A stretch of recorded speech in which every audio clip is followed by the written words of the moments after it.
साथियों नमस्कार। संस्कृत के इस कालांश में आप सबका हार्दिक स्वागत।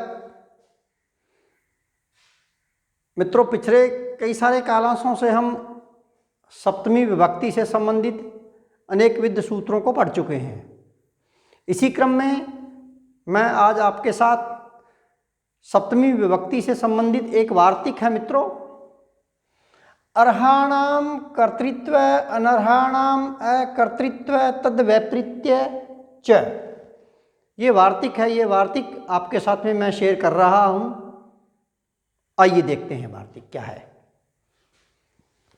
वार्तिक है अर्हाणाम कर्तृत्व अनर्हाणाम अकर्तृत्व तत् वैपरीत्य च। पुनः सुनिएगा। वार्तिक है अर्हाणाम कर्तृत्व अनर्हाणाम अकर्तृत्व तत् वैपरीत्य च। ये है वार्तिक। अब बात करते हैं अर्हाणाम और अनर्हाणाम की। अर्ह क्या होता है? जो क्रिया को करने में योग्य होता है वह कहलाता है अर्ह। जो क्रिया को करने में योग्य व्यक्ति है वह होता है अर्ह, और जो क्रिया को करने में योग्य नहीं होता है वह कहलाता है अनर्ह। पुनः सुनिएगा। अर्ह कौन है?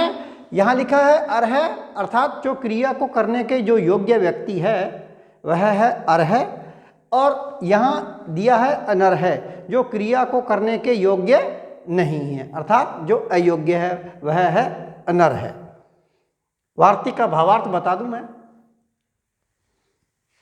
कि योग्य का कर्तृत्व बतलाने में अर्हाणाम कर्तृत्व अर्हाणाम कर्तृत्व, योग्य का कर्तृत्व बतलाने में अनर्हाणाम अकर्तृत्व और अयोग्य का अकर्तृत्व बतलाने पर और तत्वैपरीत्य च और इसके विपरीत योग्य का अकर्तृत्व बतलाने पर और अयोग्य का कर्तृत्व बतलाने पर कर्ता और उसकी अन्वित क्रिया में सप्तमी विभक्ति होती है। पुनः सुनिएगा, कृपया आप ध्यान से सुनिएगा इसको। वार्तिक है अर्हाणाम कर्तृत्व अनर्हाणाम अकर्तृत्व तत् वैपरीत्य च। अर्ह होता है क्रिया को करने में योग्य और अनर्ह होता है क्रिया को करने के योग्य न होना। और इस वार्तिक का भावार्थ पुनः सुनिए कि योग्य का कर्तृत्व बतलाने पर अर्हाणाम कर्तृत्व, योग्य का कर्तृत्व बतला रहे हो, और अनर्हाणाम अकर्तृत्व और अयोग्य का अकर्तृत्व बतला रहे हो। तत् वैपरीत्य च और उसके विपरीत योग्य का अकर्तृत्व बतलाया जाए तथा अयोग्य का कर्तृत्व बतलाया जाए। ऐसा होने पर कर्ता और उसकी अन्वित क्रिया में सप्तमी विभक्ति होती है। मैं आपको इस वार्तिक को 4 भागों में बांट के बताना चाहूंगा। इस वार्तिक के 4 भाग करके देखते हैं। पहला है योग्य का कर्तृत्व बतलाने में, योग्य का कर्तृत्व बतलाने का। आइए देखिएगा। वाक्य है सत्सु तरत्सु असंत आस्ते। सत्सु तरत्सु असंत आस्ते। सज्जनों के तरते हुए असज्जन रह जाते हैं। वाक्य है सत्सु तरत्सु असंत आस्ते। सज्जनों के तरते हुए असज्जन रह जाते हैं अर्थात सज्जनों के पार हो जाने पर असज्जन बैठे रह जाते हैं, दुर्जन बैठे रह जाते हैं। किसके? सज्जनों के तरते हुए। देखिएगा यहां योग्य का कर्तृत्व है, जो क्रिया को करने के योग्य है, ये अर्ह है ना। तो यहां सज्जन जो है वो तो तर गए और जो दुर्जन है वो रह गए। ये योग्य का कर्तृत्व बतलाया जा रहा है यहां। तो सत्सु तरत्सु असंत आस्ते, इस वाक्य में सज्जनों का तरना वास्तव में उचित होता है और वे तरण क्रिया के कर्तृत्व के योग्य हैं। मैं यही बता रहा हूं कि वो तरण क्रिया के कर्तृत्व के योग्य हैं। अतः योग्य कर्ता सत और उसकी क्रिया, उसकी अन्वित क्रिया है मित्रों तरत में उक्त वार्तिक से कौन? अर्हाणाम कर्तृत्व अनर्हाणाम अकर्तृत्व। बस यहीं तक ही जाऊंगा मैं। तो पहले कर रहे हैं अर्हाणाम कर्तृत्व, इसी को बात कर रहे हैं। इस वार्तिक से कर्ता सत में सप्तमी विभक्ति हुई है, सत शब्द का सप्तमी विभक्ति का बहुवचन सत्सु, और क्रिया अन्वित क्रिया में भी सप्तमी विभक्ति लगी, तरत का तरत्सु। सत्सु तरत्सु असंत आस्ते, सज्जनों के तरते हुए असज्जन रह जाते हैं। पुनः सुनिएगा, इस वाक्य में सज्जनों का जो तरना है वह तो उचित है कि सज्जन तो इस संसार से मुक्त हो जाते हैं और दुर्जन जो है वो इस संसार में अपने कर्मों की वजह से रह जाते हैं। कि सज्जनों का तरना तो उचित है और वे तरण क्रिया के कर्तृत्व के योग्य भी हैं। अतः योग्य कर्ता सत और उसकी क्रिया तरत में अर्हाणाम कर्तृत्व उक्त वार्तिक से सप्तमी विभक्ति होगी और वाक्य बन गया सत्सु तरत्सु असंत आस्ते, और हिंदी अर्थ बन गया सज्जनों के तरते हुए असज्जन रह जाते हैं। ये तो एक बात। अब बात कर रहा हूं अयोग्य का अकर्तृत्व बतलाना। हाँ, जो अयोग्य हैं उनका जब अकर्तृत्व बतलाया जाए तो इस वार्तिक से सप्तमी विभक्ति होगी कर्ता और उसकी अन्वित क्रिया में। देखिएगा, यह है असत्सु तिष्ठत्सु संतः तरंती, असत्सु तिष्ठत्सु संतः तरंती। ये देखिएगा, यहां अयोग्य का अकर्तृत्व है, जो इसके योग्य नहीं हो उनका जब अकर्तृत्व बताया जाए, ये दुर्जन हैं, ये दुर्जन यहीं रहते हैं और रहते हुए संतः तरंती, सज्जन इस संसार से पार हो जाते हैं, सांसारिक दुखों से मुक्त हो जाते हैं। देखिएगा, तो असत्सु तिष्ठत्सु, असज्जनों के रहते हुए, क्योंकि वो अयोग्य का यहाँ अकर्तृत्व बतलाया जा रहा है, तो असत सुतिष्ठत्सु संतः तरंती, ये यहाँ संतः तरंती, संत में प्रतिपदिकार्थ लिंग परिमाण वचन मात्रे प्रथमा से प्रथमा विभक्ति लगी हुई है, यहाँ संतः तरंती।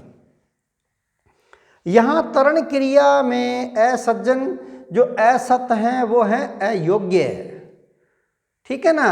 यहाँ अयोग्यों का अकर्तृत्व बतलाया जा रहा है, अतः अयोग्य कर्ता जो है वह है असत और उनकी क्रिया है तिष्ठत। इन दोनों में, असत में और उसकी अन्वित क्रिया तिष्ठत में, अर्हाणाम कर्तृत्व अनर्हाणाम अकर्तृत्व तत्वैपरीत्ये च उक्त वार्तिक से अयोग्य कर्ता असत में और उसकी अन्वित क्रिया तिष्ठत में सप्तमी विभक्ति हो गई। तो देखिएगा, यहाँ सप्तमी विभक्ति का बहुवचन लगा हुआ है, असत्सु कर्ता में और तिष्ठत्सु क्रिया में, सप्तमी विभक्ति का बहुवचन।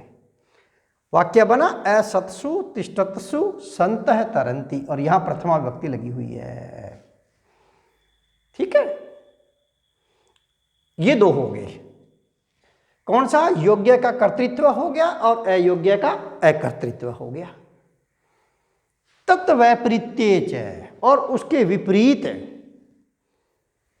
क्या योग्यों का जब अकर्तृत्व बताया जाए जो उसके लिए योग्य है, और जब उनका अकर्तृत्व बता दिया जाए तो कर्ता और उसकी अन्वित क्रिया में सप्तमी विभक्ति हो जाती है। उदाहरण देखिएगा, सत्सु तिष्ठत्सु असंतः तरंती। क्या सत्सु तिष्ठत्सु असंतः तरंती, सज्जनों के रहते हुए, सज्जन तो रह गए, जिन्होंने सज्जनता की सत्कर्म किए वो तो रह गए, और जो दुर्जन थे वो तर गए। ये है यहाँ योग्यों का अकर्तृत्व बतलाया जा रहा है कि उसके योग्य थे परंतु वो उनका अकर्तृत्व बता दिया। तो यहाँ सज्जन तो वो तो इस सांसारिक चक्कर से मुक्त हो नहीं पाए, और जो दुर्जन थे वो सांसारिक बंधनों से मुक्त हो गए। तो सज्जनों के रहते हुए असज्जन तर जाते हैं। यहाँ योग्य करता है सत, और उनकी क्रिया है तरत। कर्ता और उसकी अन्वित क्रिया में अर्हाणाम कर्तृत्व अनर्हाणाम अकर्तृत्व तत्वैपरीत्ये च उक्त वार्तिक द्वारा इसमें सप्तमी विभक्ति आ गई। तो सत के साथ सप्तमी विभक्ति का बहुवचन हुआ, क्योंकि सज्जन बहुत सारे हैं, तो सत शब्द का सप्तमी विभक्ति का बहुवचन हुआ सत्सु कर्ता में, और उसकी अन्वित क्रिया है तरत। इस तरत का तिष्ठत्सु रहते हुए, है ना, और असंतः तरंती, असज्जन तर जाते हैं। तो यहाँ सत्सु तिष्ठत्सु, है ना, असंतः तरंती, ये हो गया। ठीक है मित्रों, एक और अंतिम रह गया, जब अयोग्य का कर्तृत्व बतलाया जाए। क्या? जब अयोग्य का कर्तृत्व बतलाया जाए तो भी अर्हाणाम कर्तृत्व अनर्हाणाम अकर्तृत्व तत्वैपरीत्ये च उक्त वार्तिक द्वारा कर्ता और उसकी अन्वित क्रिया में सप्तमी विभक्ति हो जाती है। तो देख रहे हैं, अब देख रहे हैं, चार भाग मैंने बांटे इस वार्तिक के। नंबर 1 बांटा योग्य का कर्तृत्व बतलाना, दूसरा बताया अयोग्य का अकर्तृत्व बतलाना, तीसरा बतलाया योग्य का अकर्तृत्व बतलाना, और चौथा है अयोग्य का कर्तृत्व बतलाना। देखिएगा, अब ये देखिए, इस चौथा जो है अयोग्य का कर्तृत्व बतलाना, ये बतला रहा हूं। तो ऐसे में उसके कर्ता और उसकी अन्वित क्रिया के साथ सप्तमी विभक्ति हो जाएगी। देखिएगा, असत्सु तरत्सु संतः तिष्ठन्ति। वाक्य है असत्सु तरत्सु संतः तिष्ठन्ति, कि सज्जनों के पार हो जाने पर, क्या असज्जनों के पार हो जाने पर संतः तिष्ठन्ति, सज्जन रह जाते हैं। दुर्जन जब पार हो जाते हैं कई बार, तो सज्जन बेचारे रह जाते हैं। तो किसके? असत्सु तरत्सु, असत्सु तरत्सु संतः तिष्ठन्ति। हाँ, यहां देखिएगा, ये है अयोग्य कर्ता। कौन है? दुर्जन, अयोग्य कर्ता। अयोग्य का कर्तृत्व बतलाया जा रहा है यहाँ पे। तो अयोग्य है कर्ता, वह है असत, और उनकी क्रिया है तरत। इसमें अर्हाणाम कर्तृत्व अनर्हाणाम अकर्तृत्व तत्वैपरीत्ये च उक्त वार्तिक द्वारा सप्तमी विभक्ति हो गई। तो देखिएगा, असत शब्द के साथ जो अयोग्य करता है, इसके साथ सप्तमी विभक्ति का बहुवचन हो गया असत्सु। क्या? असत्सु। और उसकी क्रिया होगी तरत। तरत का हो गया सप्तमी विभक्ति का बहुवचन तरत्सु। और संतः तिष्ठन्ति, संत जो हैं, सज्जन जो हैं वो रह जाते हैं। हिंदी अनुवाद बन गया असज्जनों के पार हो जाने पर सज्जन रह जाते हैं। ये है मित्रों वार्तिक, जिसके मैंने आपको अर्थ बता दिया और उसके 4 भाग आपको सुविधा की दृष्टि से, समझाने की दृष्टि से मैंने आपको 4 भाग बता करके चारों के एक मैंने उदाहरण क्रमशः मैंने दिया हुआ है। अगले कालांश में मैं मित्रों आपके साथ सप्तमी विभक्ति से संबंधित नया सूत्र लेकर के मैं आपके साथ में पुनः मिलता हूँ। तब तक के लिए वंदे मातरम।